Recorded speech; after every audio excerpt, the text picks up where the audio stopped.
Hello student, आज का हमारा न्यू टॉपिक है कार्ब एनायन। कार्ब एनायन होता क्या है, कैसे है, ये कैसे जनरेट होता है, इसकी क्या प्रॉपर्टीज़ होती हैं और इसकी स्टेबिलिटी को हम कैसे डिफाइन करते हैं। आइए वन बाय वन इस वीडियो में जानते हैं।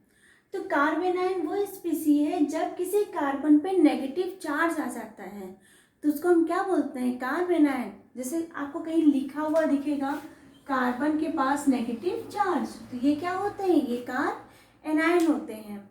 अब आइए जानते हैं ये कैसे जनरेट होता है। तो सपोज हमारे पास एक क्या है, कीटो ग्रुप है। अब कीटो ग्रुप है तो ये कार्बन डबल बॉन्ड ऑक्सीजन है, इसके बगल जो कार्बन है ये क्या हो जाएगा, एल्फा कार्बन, और इससे लगा हाइड्रोजन क्या हो जाएगा, एल्फा हाइड्रोजन। सपोज हमने एक न्यूक्लियोफाइल लिया और न्यूक्लियोफाइल में जो ऑक्सीजन है वो अपने लोन पेयर से इस H को क्या कर रहा है, एक्सेप्ट कर रहा है, जिसके वजह से इन दोनों में बॉन्ड बन रहा है और ये एक बहुत अच्छा न्यूक्लियोफाइल है, जिसकी वजह से ये H2O के फॉर्म में निकल जा रहा है। जब क्योंकि ये H प्लस के फॉर्म में निकल रहा है इसलिए इस पे कौन सा चार्ज आ जाएगा, नेगेटिव चार्ज। एक बार फिर से देख लो।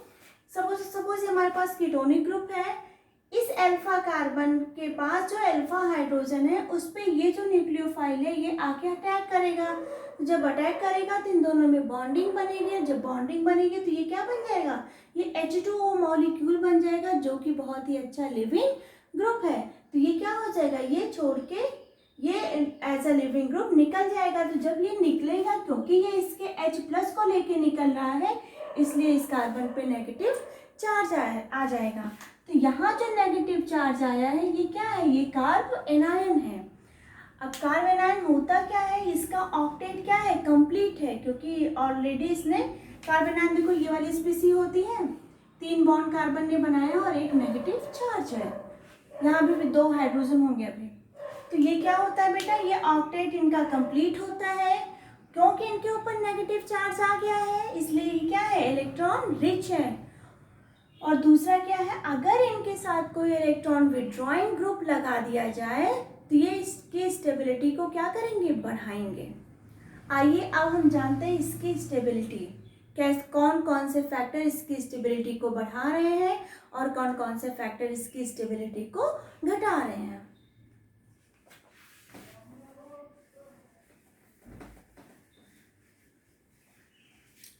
सपोज हमारे पास एक 3 डिग्री कैटायन है, एक 2 डिग्री कैटायन है और एक 1 डिग्री कैटायन है।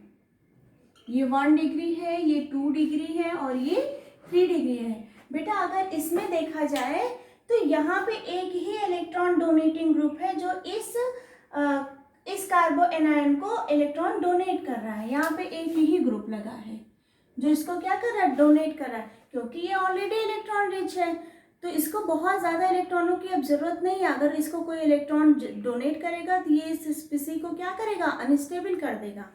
यहाँ पे देखें तो यहाँ पे दो मिथाइल ग्रुप क्या कर रहे हैं, इस कार्बन आयन को इलेक्ट्रॉन डोनेट कर रहे हैं। और यहाँ पे अगर देखा जाए तो तीन ग्रुप्स क्या है, इलेक्ट्रॉन डोनेटिंग मिथाइल ग्रुप, ये इस कार्बन आयन को इलेक्ट्रॉन डोनेट कर रहे हैं। तो जो जितना इलेक्ट्रॉन डोनेट करेगा कार्बन आयन को, क्योंकि कार्बन आयन बहुत ज़्यादा इलेक्ट्रॉन रिच होता है तो उसकी स्टेबिलिटी को घटा देगा।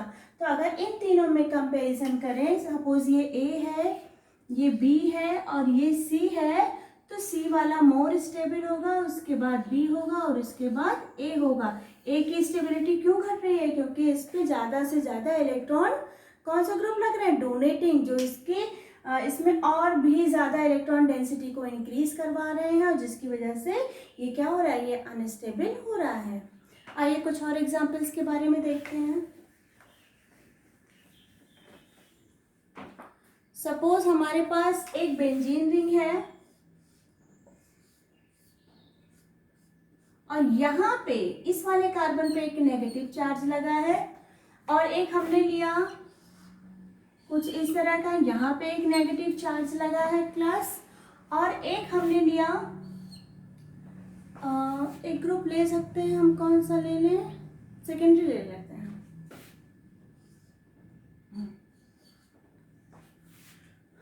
Okay, duster. अब देखो बेटा, सबसे पहले हम डिग्री देख लेते हैं। ये कार्बोकेटायन फर्स्ट डिग्री पे है, ये कौन सी डिग्री पे है, ये भी फर्स्ट डिग्री पे है, और ये भी क्या है, सेकेंड डिग्री पे है। अब देखते हैं यहाँ पे ये जो नेगेटिव चार्ज है ये यहाँ के इस रिंग में रेजोनेंस में चला जाएगा, जिससे इसका जो नेगेटिव चार्ज है वो 1 2 3 4 5 6 और 7 कार्बन में डिस्ट्रीब्यूट हो रहा है। तो कहीं ना कहीं इसके नेगेटिव चार्ज को ये जो रेजोनेंस हो रहा है यहाँ पे वो उसको स्टेबलाइज कर रहा है। यहाँ की बात करें तो यहाँ भी ये नेगेटिव चार्ज क्या हो रहा है, ये स्टेबलाइज हो रहा है, लेकिन कितने कार्बन के बीच में, 2 कार्बन के बीच में, 1 2 और 3 कार्बन के बीच में। बट यहाँ ये नेगेटिव चार्ज को स्टेबलाइज हो रहा है कि नहीं हो रहा है, यहाँ पे क्या है, ये इलेक्ट्रॉन डोनेटिंग ग्रुप लगे हुए हैं जो इसको क्या कर रहे हैं, अनस्टेबल बना रहे हैं। तो उस हिसाब से देखा जाए तो सबसे ज़्यादा स्टेबल कौन सा हो जाएगा, ये ए है, ये बी है और ये सी है। तो यहाँ पे क्या हो रहा है, यहाँ पे ये नेगेटिव चार्ज पाई बॉन्ड के थ्रू, रेजोनेंस के थ्रू स्टेबलाइज हो रहा है। तो सबसे ज़्यादा स्टेबल ए हो जाएगा, फिर बी होगा और फिर सी होगा। ओके गाइस, इसमें कोई दिक्कत किसी को? आइए नेक्स्ट एग्जाम्पल देखते हैं। सपोज हमारे पास डाई कीटोन है,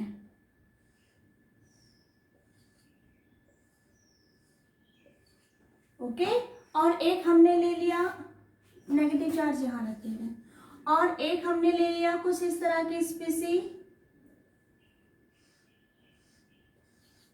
ओके, और इस वाले कीटोन पे नेगेटिव चार्ज को हमने यहाँ रख दिया, जगह नहीं बची, बहुत फैला के मैंने लिख दिया। और एक हमने ले लिया एस्टर, OET, यहाँ पे भी डबल बॉन्ड है और यहाँ पे भी डबल बॉन्ड है। ओके बेटा, ये A है, ये B है और ये C है। आइए हम इसमें देखते हैं स्टेबिलिटी। यहाँ पे नेगेटिव चार्ज है, तो बेटा देखो सभी की डिग्री क्या है, 2 डिग्री, ये भी 2 डिग्री है और ये भी 2 डिग्री है। बट यहाँ का जो नेगेटिव चार्ज है वो रेजोनेंस कर रहा है इधर भी और इधर भी। तो यहाँ का रेजोनेंस 2 कार्बन पे क्या हो रहा है, 2 कार्बन के साथ रेजोनेंस पे है। यहाँ का जो नेगेटिव चार्ज है, यहाँ का जो नेगेटिव चार्ज है वो एक के साथ रेजोनेंस में है, एक तरफ रेजोनेंस में है। यहाँ पे 2 तरफ रेजोनेंस में हो सकता था, बट क्या है, इसका पाई बॉन्ड यहाँ के रेजोनेंस के साथ भी बिजी है, मतलब इसका रेजोनेंस इसके साथ भी हो सकता है, लेकिन यहाँ भी इसका रेजोनेंस हो रहा है एस्टर के साथ भी।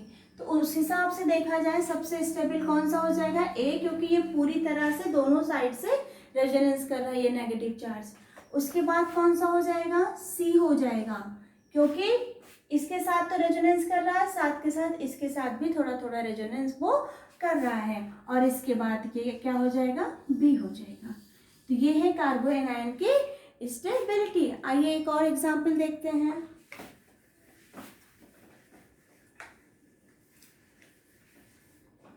सपोज हमारे पास बेंजीन रिंग है और इस बेंजीन रिंग पे हमने ऊपर लगा दिया एक डोनेटिंग ग्रुप और एक यहाँ पे लगा दिया है हमने विड्रॉइंग ग्रुप, ओके, और एक हमने लिया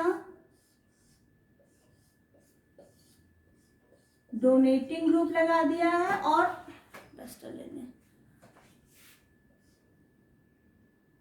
यहाँ पे नेगेटिव चार्ज है, और यहाँ पे भी हमने एक ये कार्बन आयन है, यहाँ पे हमने एक डोनेटिंग ग्रुप लगा दिया है, और एक हमने लिया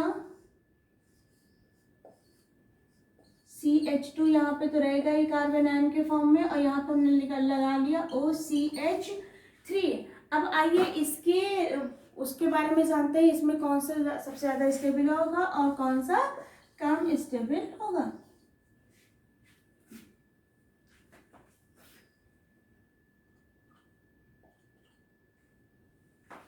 ओके क्लास, यहाँ पे देखते हैं बेटा, यहाँ पे ये जो नेगेटिव चार्ज है एक तो रेजोनेंस में आएगा और दूसरा क्या है, यहाँ पे इलेक्ट्रॉन विड्रॉइंग ग्रुप है। जैसे ही ये इस पैरा पोजीशन पे नेगेटिव चार्ज पहुंचेगा ये और भी ज़्यादा, ये जो नाइट्रो ग्रुप है ये इलेक्ट्रॉनों को, इस पाई इलेक्ट्रॉनों को अपनी तरफ और भी ज़्यादा पुल करेगा, जिससे इसका नेगेटिव चार्ज यहाँ से लेके इस पूरे नाइट्रो कंपाउंड तक क्या हो रहा है, डिस्ट्रीब्यूट हो रहा है।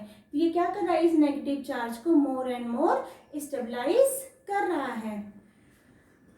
तो इनमें देखा जाए तो सबसे ज़्यादा स्टेबलाइज कौन कर पा रहा है, ये कर पा रहा है, उसके बाद ये कर पा रहा है और उसके बाद ये कर पा रहा है। ये नहीं कर पा रहा है क्योंकि यहाँ पे जैसे इस पैरा पोजीशन पे नेगेटिव चार्ज आएगा, इस ये जो लोन पेयर और ये नेगेटिव चार्ज, इन दोनों में रिपल्सन शुरू हो जाएगा, तो ये इसको और भी ज़्यादा अनस्टेबल बना देगा। ओके, तो सबसे ज़्यादा स्टेबल कौन सा हो जाएगा, ए हो जाएगा, उसके बाद बी हो जाएगा और उसके बाद सी हो जाएगा। तो ओवरऑल कंक्लूजन क्या निकला कि कार्बन आयन की स्टेबिलिटी के देखने के लिए हम देखेंगे कि उस पर्टिकुलर कार्बन आयन पे जितने ज़्यादा से ज़्यादा इलेक्ट्रॉन विड्रॉइंग ग्रुप लगे होंगे, जितना अच्छा उसमें रेजोनेंस होगा, वो पर्टिकुलर कंपाउंड उतना ही ज़्यादा क्या हो जाएगा, स्टेबल हो जाएगा। आइए एक और देखते हैं।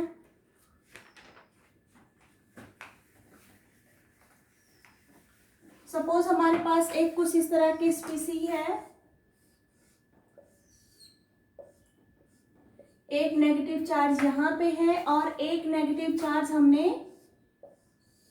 यहाँ पे बना दिया, और एक हमने 3 मेंबर रिंग ली है, यहाँ पे पाई बॉन्ड है, यहाँ पे नेगेटिव चार्ज है, ये ए है, ये बी है और ये सी है। आइए इसके बारे में देखते हैं। देखो बेटा, यहाँ पे जो नेगेटिव चार्ज है ये रेजोनेंस में आ जाएगा, ठीक है, ये एरोमेटिक कंपाउंड है, ये रेजोनेंस में आ जाएगा। यहाँ पे क्या है, ये एरोमेटिक है ही नहीं, ओके, और यहाँ पे क्या है, ये एंटी एरोमेटिक कंपाउंड स्पीसी है, ये यहाँ आएगा तो ये पाई बॉन्ड यहाँ पे शिफ्ट हो जाएगा। तो एंटी एरोमेटिक स्पीसी क्या होती है, बहुत ही ज़्यादा अनस्टेबल होती है। तो सबसे ज़्यादा जो नेगेटिव चार्ज है उसको कौन स्टेबलाइज करेगा, ए। अगर ये एरोमेटिक होता तो जाहिर सी बात है इसका नंबर आता, लेकिन ये एंटी एरोमेटिक है और एंटी एरोमेटिक बहुत ही ज़्यादा अनस्टेबल होते हैं, इसलिए इसका नंबर इसके बाद भी आएगा। ओके, तो उसके बाद क्या हो जाएगा, बी, उसके बाद हो जाएगा सी। तो यहाँ इस वीडियो में हमने जाना कार्बन आयन क्या होते हैं। तो कार्बन आयन क्या होते हैं, इलेक्ट्रॉन रिच स्पीसी होते हैं, इसमें इलेक्ट्रॉन ज़्यादा होते हैं, ये एक्ट एज अ न्यूक्लियोफाइल भी बिहेव कर सकता है, और कार्बन आयन पे जितने ज़्यादा इलेक्ट्रॉन विड्रॉइंग ग्रुप लगे होंगे उस कार्बन आयन को उतना ही ज़्यादा स्टेबल करेंगे, जितना अच्छा उसमें रेजोनेंस होगा कार्बन आयन उतना ही ज़्यादा स्टेबल होगा, और अगर इसमें कोई इलेक्ट्रॉन डोनेटिंग ग्रुप लगेंगे तो वो कार्बन आयन की स्टेबिलिटी को कम करेंगे। Thank you.